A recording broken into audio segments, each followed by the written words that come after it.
Hi, this is Kevin with KKOA.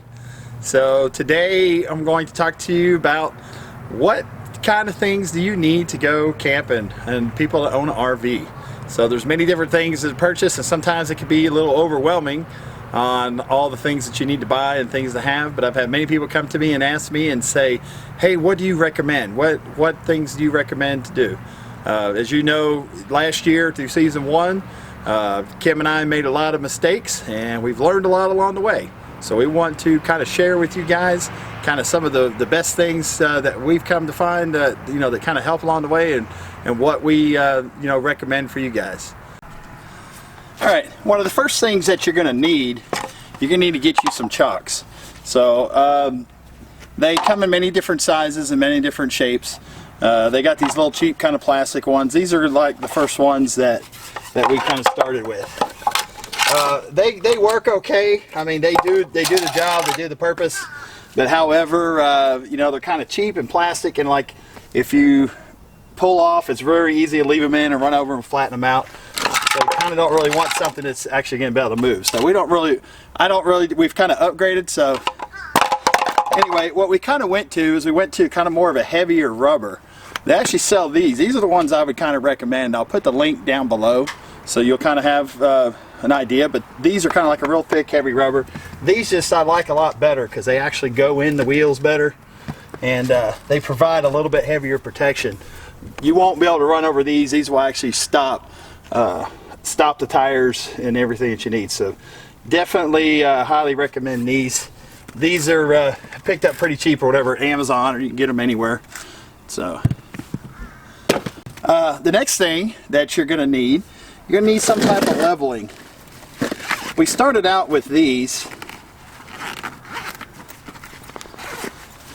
These are called the Camco kind of leveling blocks. They look like kind of like big Legos.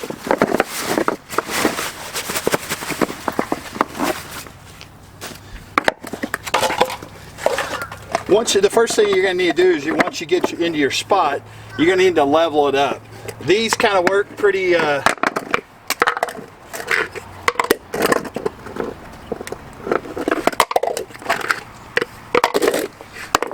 they build together just like a set of Legos, and depending on how high that you need to go up or down, you just kind of drive up on them, and it raises the side of the camper up.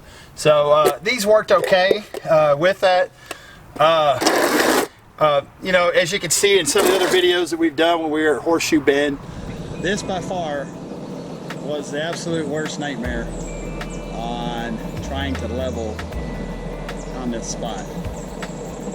We ended up, basically, for what we have, I would highly recommend getting the Anderson blocks instead of these Lego chocks. That'll probably be our next investment.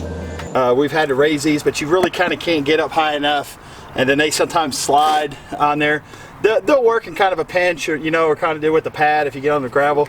But these are okay. What I would recommend though is you can pick up some Anderson leveling blocks. They make many different kinds. We did go ahead and get like an Anderson block that's made by Anderson.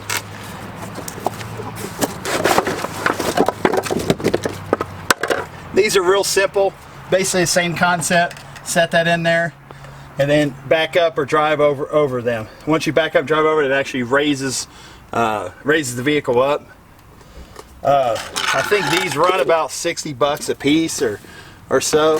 One thing I did pick up, which I kind of like better, they're basically just like the Anderson blocks, same type thing.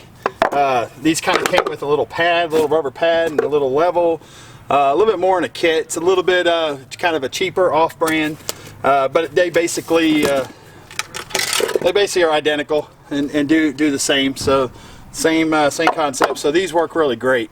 I didn't realize when I ordered this that they come in a single pack. That's the reason why. So you will actually need one, whichever side that you need to level up. Okay, so typically you'll need a level. There's many different ways that you can go ahead and level, determine which side. We start out with just a regular, little 2-foot level that we would set down. As you can see, it's a little bit This side over here needs to come up a little bit to raise it up. We're not that much off. So one of the upgrades that we did, however, is we ended up upgrading to the Level Mate Pro. One thing we upgraded to was with the Level Mate Pro. You can install really the sensor. You've probably seen some of the other video with the upgrades that we've done, but we just kind of pretty much installed the Level Mate Pro. A little button on the bottom, so you turn it on. And then on the app actually tells us, you know, which is up tall, which is high. So it looks like right now, according to this, we got to raise the driver's side up 3/4 of an inch, which is pretty much what our level in the back that it showed. So we'll go ahead and do that and level the camper, and then we'll go from there. Okay, so yep. Pull back, forward, I mean. Drive it forward. Yep.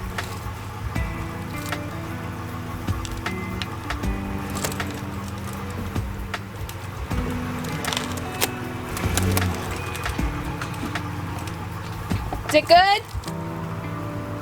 Good. Okay.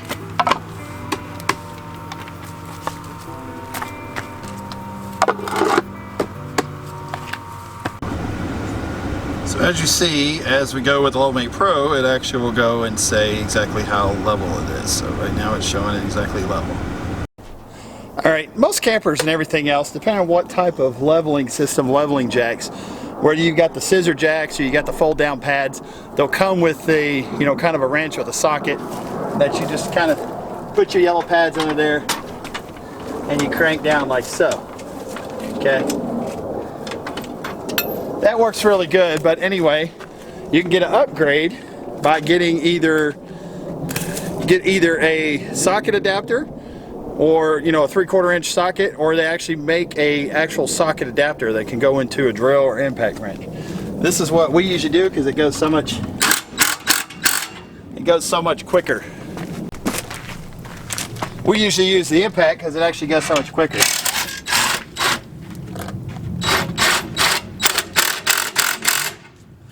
So I kind of like this or using power tools, but just a little useful tip. Lastly, what I would really recommend is getting some X-chocks. These come in many different ways. We even have some friends of ours that actually had some wooden kind of homemade ones, but they do the same type thing. But these basically will go in between the tires. Especially I like these when using Anderson blocks, because the Anderson blocks, yeah, they are kind of chalked a little bit, but the Anderson blocks are kind of not as good as like the chocks like you would have here. But when you install these actually go in between the tires. It actually makes it really stable and keeps it from, you know, swaying. You know, sometimes you get that sway inside when people are walking inside. It kind of rock just a little bit. This helps take that right out. We really do enjoy these as well. There's a little wrench, a little ratchet wrench that goes in, but as you know before, I like to do power.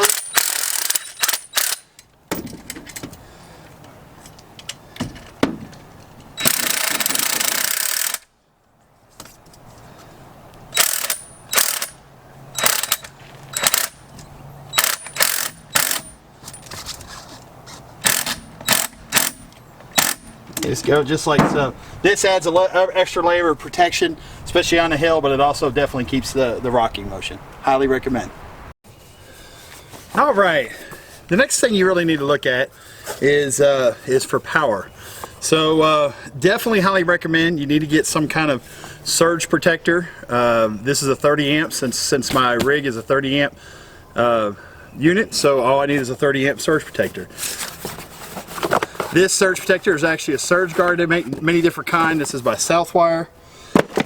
It basically, it'll tell you connect it up. It'll tell you if the power's on, if it's good. If it's good, then you can connect up your plug to it. If there's a ground or reverse or anything. This right here runs about $100, and definitely highly recommend. The last thing you want to do is plug into somewhere and it's got some faulty wiring, burn out some of the boards, you know, your refrigerator board, your air conditioner board, some of the regular boards. It'll, you know, you can go and spend several $100s, you know, replacing boards if you have a power surge. Whereas this will actually protect it from the power surge. You just plug that in first, and if the lights are green, it'll tell you can go ahead and connect up to it. Since we're pretty close here at this spot, here at Prairie Creek, we don't have that far to go, but we can connect up. But another thing to highly recommend, you're going to probably need to pick up an extension cable. We've been into some areas to where the pole that actually connects your power pole is way in the back or on the side or anything else, and we're not this close. So we did run into an area one time where we needed to have power, and the power went out at our pole. We were able to connect up to the site next to us, but we had to have an actual extension. So you could pick up an extension cable. All it does is it actually makes your power cable that you have longer. Last little adapter, they have many different kind of adapters that make kind of a dog bone. A lot of people have 50 amp, 25 amp, 30 amp, or whatever dog bone that they do. One thing that we do have, it's a little plug that basically goes from 30 amp down to regular 20 amp. When you're at the house and we're at the house, we usually plug this up, keep the refrigerator running, keep the lights on and everything else, and the batteries and all that charged. You can't really run the air conditioner. If you have the air conditioner on, it will pop your breaker, but you can go ahead and run everything else but your air conditioner. But right now we're going to go ahead and connect up.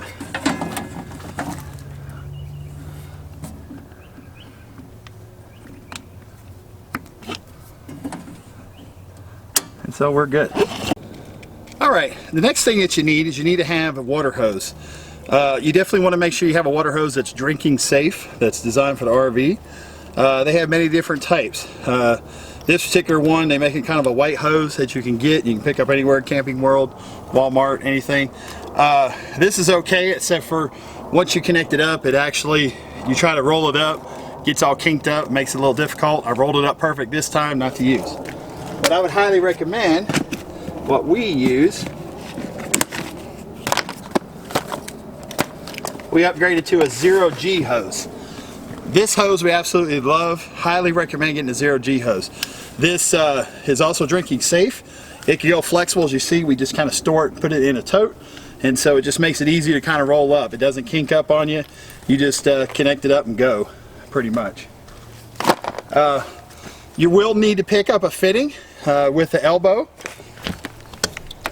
The elbow allows, because as you go and use this and actually disconnect it a lot, you don't want to wear out and put the hose. If the hose is up here, the weight of the hose and everything come down, it can actually wear out this over time.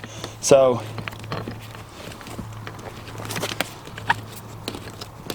the elbow actually creates it to where it actually goes straight down. It actually puts less wear and tear on the internal valve and everything in there, so that would just go straight down.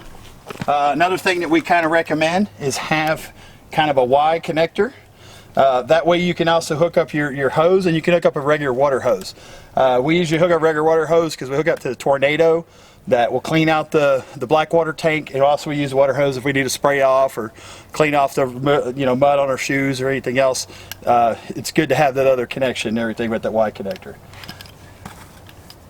Also have a water filtration system that goes on there. This comes with a little flex valve, which makes it nice because the flex valve actually, once again, the strain is all on the flex valve and not on the actual hose itself. You want to pick up some type of regulator. We did have like the little regulator that's set. It's like a little one piece that'll go on the end of your hose. But we did kind of upgrade to a gauge. The gauge will actually tell you pretty much how much of the water pressure is actually coming out, and you don't want to make sure you go over 40 to 50 psi on the inside, because if it's too much or anything else, you can cause water leak or cause damage of lines to break. Highly recommend you need to have some type of either a gauge or a regular check valve type that's in line.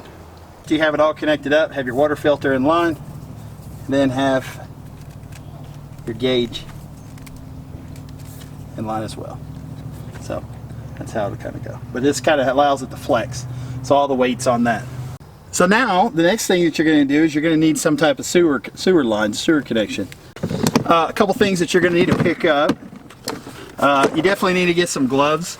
They make, you can either get two different kinds. I used to have like some disposable gloves that you can get, you know, recommend you can have gloves. But what I did is I picked up these rubber gloves. These are kind of, I can wash them and reuse them. They're reusable, washable rubber gloves. Pull out your Stinky Slinky. This is the one that kind of came with ours. I haven't really replaced it. They do make kind of a, I think it's a Rhino one that's kind of retractable. This one does fine and everything with that. I've got the end caps. They end up picking up the camp car. These work really well because they're kind of magnetic. So it just kind of sticks right in there. And so it makes it easier to get to. Plus it also holds the hose. Some of the connectors that you're gonna need. I would definitely pick up a clear, they make a clear 45 degree. Some of the things you want to be able to see when you put this on, you want to be able to see kind of what's up in there.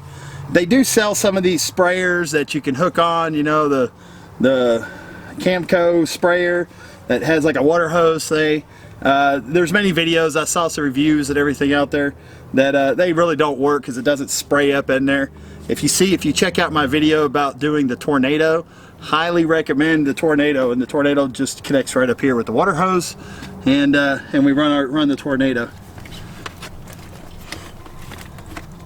This is where we'll actually connect our water hose from our Y connector if we're at a spot. This particular spot does not have full hookups because since we're at a state park, but if I did have full hookups, I would hook it up. The next little piece you're going to need like a 90 degree kind of elbow. This will actually screw into the actual drain where you do have the thing, so you need to pick up like a 90 degree elbow. The next thing when it comes to sewer, some RV parks and some places that they do, they actually require that you have your sewer line, that you have it up off the ground. This is just basically a track. Get out of the box here. This is basically just a track that you actually run along the way that'll actually hold your sewer hose. It's about 15 foot. They come in different sections, but this is a 15 foot. That's probably more than enough to get what you need, but you definitely want to pick up one of these because a lot of RV parks or some RV parks do require you to have it up off the ground. Also, if it's in an unlevel area that's unlevel, this gives you the opportunity to kind of raise it up and jack it up so that way it allows for the better flow. So definitely recommend picking up one of these as well. So one of the things that you're going to probably need, you're going to need some tools. Depending on whatever that your camper, your rig, that your RV that you do, definitely going to need some tools. Some of there's always some screws, there's always some bolts or something that's loose. So definitely need some kind of hand tools that you're going to need on an everyday basis. One of the tools I always use, definitely like a 10-in-1 tool, or even this one's got different kind of bits, different kind of tips that kind of go on there. Definitely needs like some pliers, a socket set of some sort. Kim actually donated her little pink little multi-function tool. It's got a hammer, wrench, and some sockets and whatnot. So, but probably pick up a bunch of little sockets, little socket set or whatnot. These are just some of the tools we have. Also, drill bits. Another type of thing that you will need with that. As I talked before, one of the tools that you definitely will need will probably be either an impact wrench or even a drill. Have a little 2-pack set that I like to have. Tape measure, just some common little hand tools that you'll need. You always will have a problem as far as going on when if going down the road or you have a flat tire. As you seen when we were in Horseshoe Bend, it was so unlevel that we actually had to use a floor jack just to get it in the spot to raise it up. But have you a floor jack to change the tire? We've used this a couple different times. When we had a tire blowout, we've used this, and also jacking down the road. Lastly, that I like to talk about, you need to get some kind of high power air compressor. This one is found really good. It's actually a high powered compressor. You can set the PSI, set exactly what you want to do, and plug it in and air up your tires. So this will actually go up to 120 psi, so it's actually a high pressure air compressor. The one downside that we ran into, we had our tire one time that went flat, as you seen, as we did one time, had to blow out. We had to pump up our spare tire. The downside with this was on 12-volt connector. So in order for us to use it to air it up, we actually had to disconnect the truck, plug it into the truck, air up the tire, and then we were able to go. Probably look at upgrading and add some 12-volt plugs along the side, so that way we can actually plug it in from inside with a 12-volt. But that's pretty much basic tools that you'll need with any RV or any camper that you have. You definitely need to have some tools. Want to talk about something else that's important that we highly recommend that you guys purchase, but this is more in the cab of the truck. So a couple things that we got. First of all, you need to make sure that you have a good TPI system, tire pressure monitor. They're little caps that actually go on your the end of your tires, and they'll actually monitor the pressure of your tires, also monitor the temperature. The particular one is we actually have, it's a TST 507. So this little unit just kind of sits on the dash, and it goes through it and actually monitors every one of the tire pressure. So you want to make sure that as it goes through, it'll cycle through. It'll also tell you the temperature of every one of the tires. We got a couple tires that are actually a little bit on the high side, it looks like, but definitely highly recommend getting this. Is the TST 507, so probably one of the best. We did start out with kind of a cheaper one, a little bit inexpensive. It worked, it did what we needed to do, but it doesn't have a sensor, and so it kind of sometimes lost some of the signal back to it. We also have a backup camera. So this particular backup camera, will actually see the back of the camera, the back of the camper as you're going down the road. This was wired up for a Furrion, but I ended up getting a little bit less expensive one that we got off of Amazon. The one thing we like about this is this also will have, it has two cameras. It has one for the back of the camera, and then it also has the one for the back of the hitch. This one right here is what we especially love. Our truck didn't have a built-in backup camera, so this option, it actually goes around the tailplate, the license plate will go on the back of the hitch. Makes it real easy when connecting it up. Well, these are just a couple extra upgrades, a couple things that we would also recommend that you have. So, alrighty.